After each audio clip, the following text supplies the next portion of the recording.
안녕하세요. 행복한 백수입니다.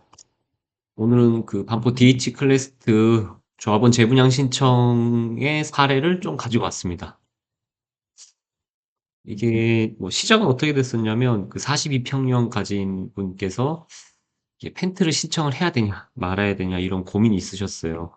그래가지고 그분과 이제 한 두 달 전에 그 얘기를 나눠보면서 어떻게 할까 해서 일단 결론은 이제 어떻게 냈냐면 그 마지막 그 예를 들어서 23일이 그 좌분무장 신청 마지막 날이다. 1월 23일이 마지막 날이면 22일 날 그때 혹은 뭐 아니면 다시 앞으로 가서 21일 날 같이 얘기를 해보자.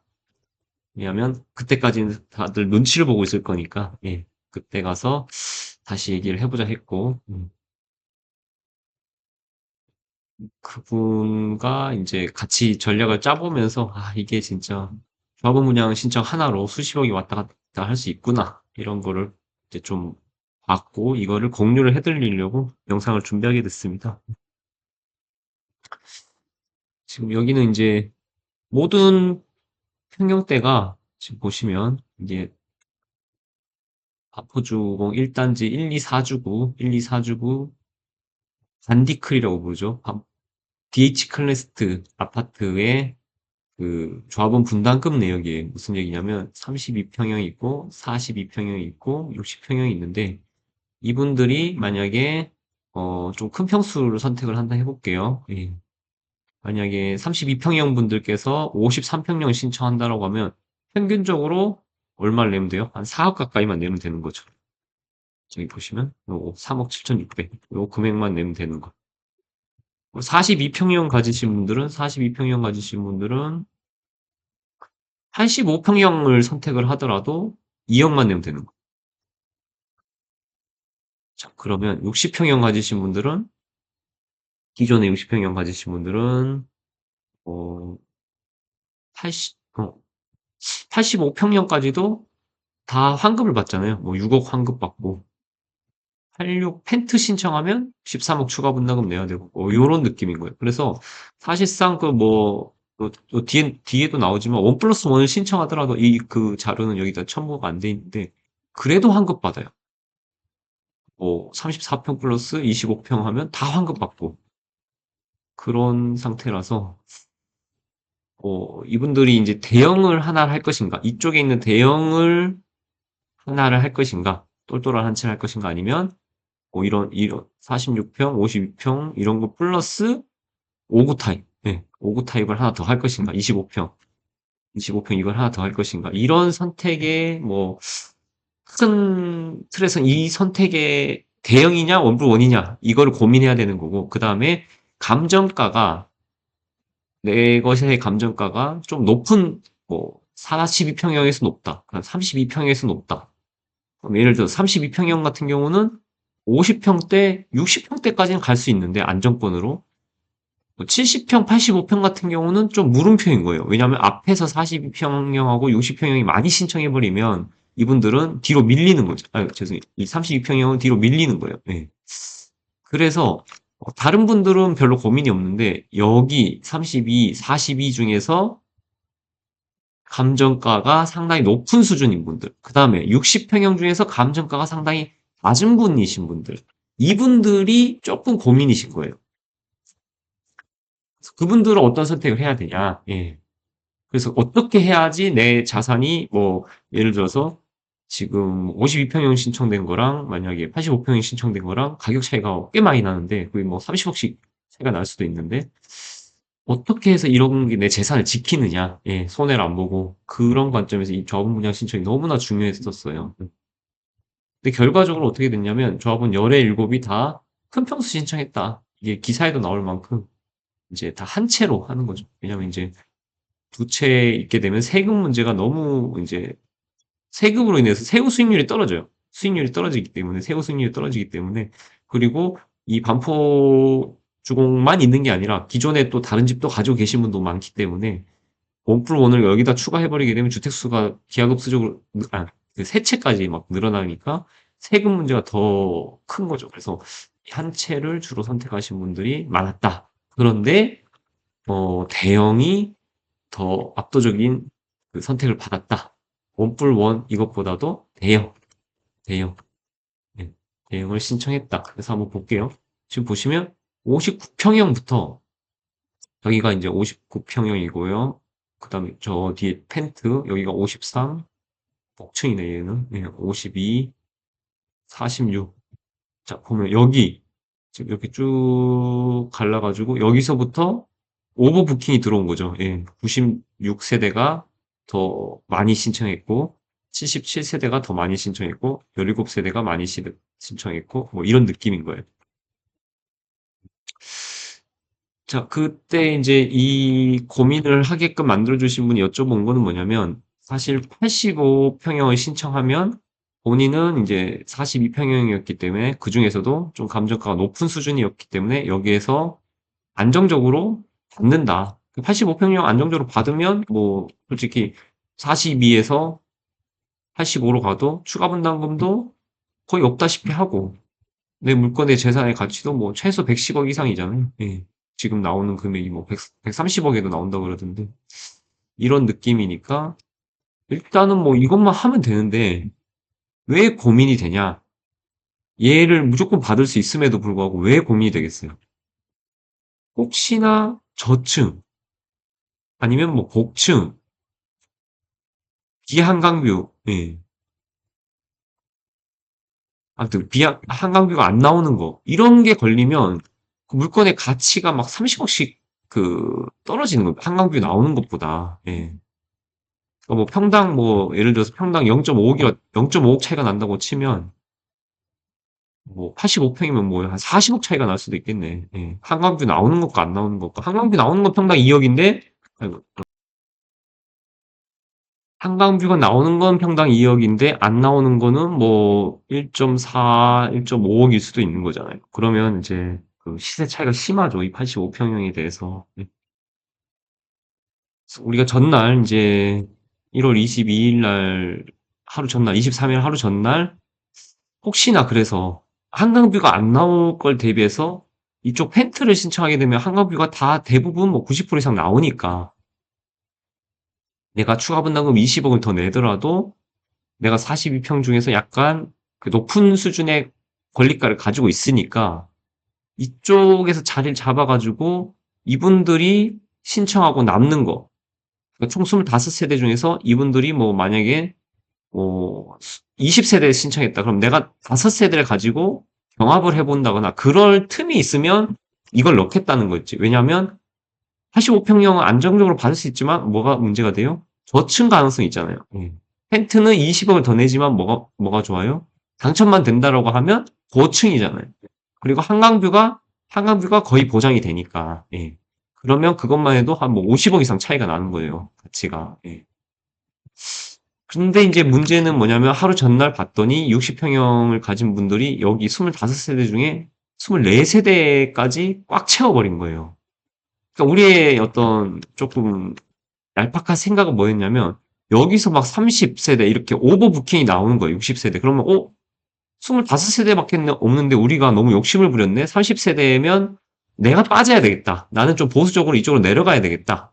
그런 사람들이 나와줘야 여기에 실제 결과적으로 한 20세대가 60평이 지원을 하고 이쪽으로 기회가 내려온다고. 이쪽으로 기회가 내려와서 한 5세대를 가지고 경합을 해볼 수가 있는데 전날에 오버가 안 되고 딱 24세대가 됐으니까 이분들의 생각은 뭐야?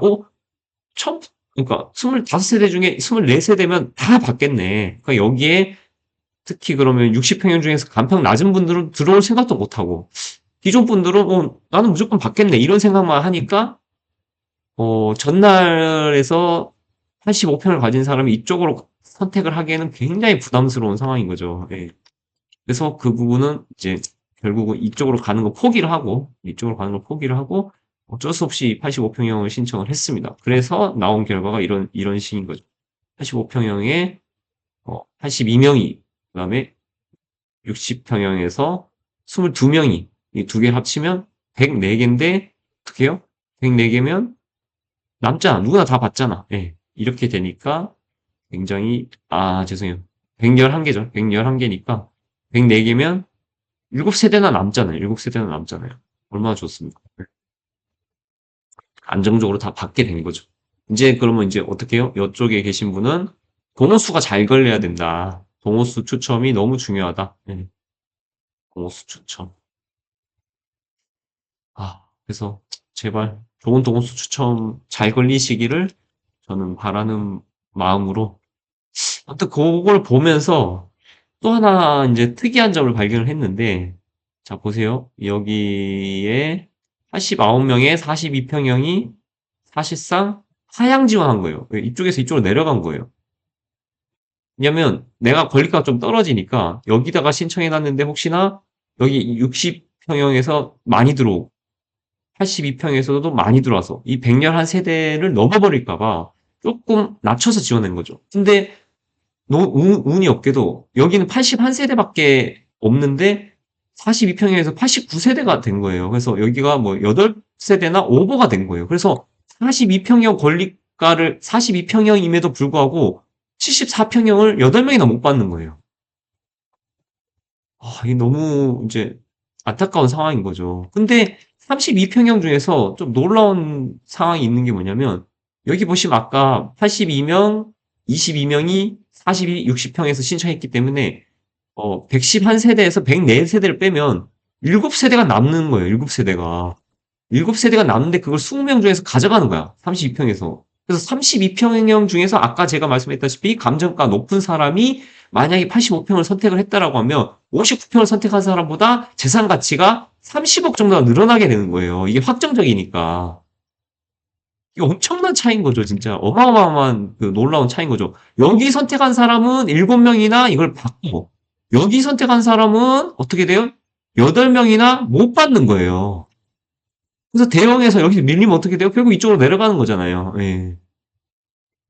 그럼 재산 가치가 뭐 벌써 여기서부터 뭐 한 30억씩 벌어지는 거죠. 예.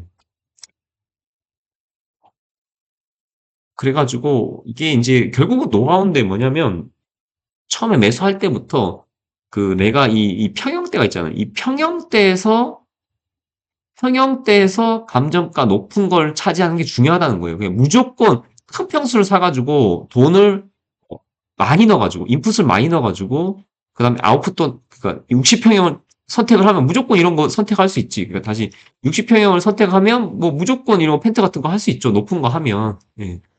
그러면 제가 생각할 때는 이 투자 효율로 봤을 때 여기다가 들어가는 데만이면 60억이 들어가고 여기가 뭐 40억이 들어가고 여기 45억이 들어가고 여기가 뭐 30억이 들어갔다. 초창기에 사가지고 그렇다라고 하면 이 안에서 또 그 감정이 높은 걸 사야 될 거 아니에요. 60평 중에서 감정이 높은 걸 사야 돼. 그러면 돈이 더 들죠. 애초에 초창기부터 그런 거에 대해서 서로 그 감정 내 공시가격, 내 감정가에 의해 가지고 시세가 달라지지 않았다라고 하면 그냥 60억 주고 사면 되는데 나는 60평 중에서도 굉장히 로열 동호수이기 때문에 감평이 높을 거기 때문에 비싸게 줘. 그래가지고 이게 뭐 70억, 80억씩 부른다라고 하면 그게 과연 효율이 있냐는 거예요. 내가 이걸 인풋을 넣어가지고 가장 최상위급인 탑티어니까 얘는 있는데 그럼 그 밑에 좀 애매한 거예요. 예를 들어 42평형을 갖다가 얘를 나는 42평형 중에 탑이야. 내가 42평형 중에 탑이야. 그러니까 내 물건은 45억이 아니라 그 주변 시세가 45억인데 같은 평형이 나는 뭐 60억을 다 줘. 난 40평형 중에 탑이니까 85평 무조건 갈 수 있어. 뭐 이런 논리로 이렇게 60억을 달라고 하는 것 같으면 얘가 최상위 레벨에서는 그렇게 차익을 둬도 되는데 그 다음 레벨에서는 그게 좀 줄어들어야 되고 그런 선택을 할 바에는 오히려 가장 적은 평형 중에서 그나마 뭐 32평형 어차피 해봤자 50몇 평 밖에 가는 거 아니야. 그러니까 32평형 중에서 최고 공시가격이 높은 거 이런 걸 산다 하더라도 예를 들어서 시세가 그때 뭐 만약에 30억이었다 가정을 했을 때 똑같이 30억에 살 수 있는 기회가 있다라고 하면 이런 걸 사야 된다는 거죠. 네. 이해되세요? 이게 이제 제가 뭐 과천주공 8구단지 분양 신청할 때도 거기는 8단지랑 9단지랑 무조건 8단지가 9단지보다 간평이 높아요. 그럼 9단지는 어떻게 해? 9단지는 대형으로 못 가는 거잖아요. 여기가 무조건 높은데 그럼 위에서부터 신청을 하면 그못 가잖아요. 근데 이제 반포주공이랑 좀 다르게 거기는 이제 평형이 타입이 엄청 많았어요. 뭐 A, B, C, D, E, F 뭐 이런 식으로. 그러니까 뭐 84에도 타입이 많았고 이렇게 99에도 타입이 많았고 그러다 보니까 이제 어떤 틈이 있었냐면 내가 8단지랑 아까 얘기했다시피 9단지가 그 간평이 무조건 작기 때문에 8단지가 다 대형을 신청을 하면 이게 여기에 그 9단지한테 기회가 많아요. 근데 대형 중에서도 뭐 이렇게 A, B, C, D, E 타입이 여러 개 있잖아요. 이게 타워형이고 타워형이고 하니까 9단지 하시는 분 중에서 이런 빈틈을 노리고 들어가는 거예요. 이제 큰 대형 평수 중에 좀 타입이 B 타입이거나 아니면 향이나 뭐 약간 독특하거나 이런 구조가 독특한 이런 걸 해가지고 아주 소액으로 이런 큰 평수를 확정 지은 거지. 대형 평수를 확정 지은 거죠. 그럼 어떻게 돼요? 이게 실제 확정만 되고 나면 원래 9단지에서는 대부분 뭐 25평이나 34평만 신청 가능할 거라고 생각을 했으니까 시세 자체가 9단지가 8단지에 비해서 평당가가 훨씬 평당가가 높을 수가 없었단 말이에요. 평당가. 근데 이제 9단지가 기본적으로 절대적인 감정가도 낮고 이렇게 함에도 불구하고 평형 신청이 잘 돼 있는 게 확정된 물건 같은 경우는 8단지보다 오히려 더 시세가 비싼 물건도 나오는 거예요. 예, 그럼 이제 조합원 분양 평형의 틈새를 이용을 하는 거죠. 마찬가지로 제가 이제 과천에 그 장군마을 재개발 그 분양 신청할 때도 저희가 이제 빌라를 가지고 있었는데 빌라로서 124 타입을 신청한 빌라로서 124 타입을 신청한 거의 뭐 유일한 사람이거든요. 예. 왜냐면 마지막까지 보고 있다가 124 타입이 오버부킹이 된 거예요. 여기에 한 10명 이상 추가로 예를 들어 여기도 아까도 얘기했다시피 10일 날 마감인데 9일 날 가봤더니 10명이 초과가 돼 있는 거예요. 114 타입에.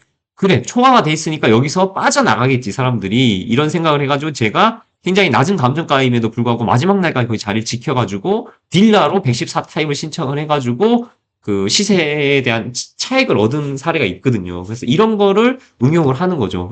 과천 8구단지 같은 경우 약간 좀 아까 얘기했던 과천 8구단지 같은 경우는 아까 얘기했던 그 사례에서 좀 독특한 부분이 있는 게 반포주공 같은 경우는 뭐예요? 다 대형을 신청했죠. 여기 다 대형을 신청했는데 과천 8구단지 같은 경우는 이제 무조건 대형이라고 해가지고 환급성이 높냐에 대해서 사람들이 의구심을 가지는 거예요.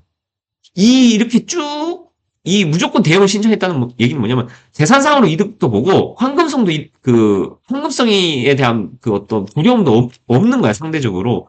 그러니까 이제 뭐 비싸니까 평당가로 계산하면 이제 비싼 물건을 사가지고 이득을 보고 여기 이제 평당가가 아니라 환급성 측면에서도 크면 클수록 좀 부담이 있을 수 있는데 이거에 대한 우려가 없으니까 이렇게 다 대형을 신청을 하신 거잖아요. 예. 근데 과천중앙 8구단지 같은 경우는 어떻게 했었냐면 여기에 그러니까 이걸로 치면 60평형 아주 큰 걸 가지고 계신 분이 5구 타입 하나만 신청했다든지 이런 사례가 있었다는 거예요. 그건 뭐냐면 이렇게 큰 물건에 대해서 대형으로 갈수록 환금성이 나빠질까 봐 걱정하는 게 입지에 따라서 조금 다르다는 거지. 그래서 이게 걱정이신 분, 그러니까 환급성에 대해서 걱정이신 분들은 하향 지원을 해버리는 거야. 하향 지원. 예. 일로 가는 게 아니라 이쪽으로 가는 거죠. 그래서 위에서 이게 그 평형이 큰 걸 가지신 분이 하향 지원을 해버리니까 아래쪽에 그 작은 물건, 뭐 9단지 작은 물건 가지신 분도 기회가 올 수 있다는 거예요. 예. 그래서 이 조합원 분양 신청의 어떤 중요성이 점점점 이제 커지고 있기 때문에 만약에 아까 이게 32평 이제 32평을 가지고 계신 분께서 지금 보시면 66평 신청됐다 해도 95억 정도로 이제 시세가 뭐 80억에서 90억인데 50평형, 60평형인데 만약에 이 32평형 가지신 분이 추가 분담을 좀 내더라도 85평형으로 확정이 된다라고 하면 완전 다르죠. 이제 30억을 더 버는 거죠. 그렇기 때문에 실제로 이게 이제 조합원 분양 신청하기 전에 그 선호도 조사를 한 거였어요. 그래서 60평형을 가지신 분은 선호도 면에서는 94평 펜트를 많이 하겠다 이렇게 했었는데 94평 펜트가 자리가 그렇게 많지 않단 말이에요. 그렇기 때문에 결국은 안정적으로 하향 지원을 한 거죠. 진짜 내 재산이 수십억이 왔다 갔다 하니까 뭐 많게는 뭐 50억씩 왔다 갔다 하니까 그 내 귀한 재산을 어떻게든 최대치의 어떤 이렇게 자산 가치로 만들어내기 위해서 이끌어내기 위해서 정말 진짜 고심해서 선택한 그 분양 신청 결과가 나온 게 이번에 그 DH 클래스트 재분양 신청 결과였어요. 네. 그래서 이게 진짜 어떻게 보면 진짜 뭐 다들 잠을 못 주무시고 이렇게 선택을 하셨을 텐데 모두 이렇게 좋은 동호수에 당첨되시기를 바라겠습니다. 네, 오늘 여기까지 하고 또 다음에 또 좋은 주제로 찾아뵙겠습니다. 구독과 좋아요, 알람 신청 꼭 부탁드리겠습니다. 감사합니다.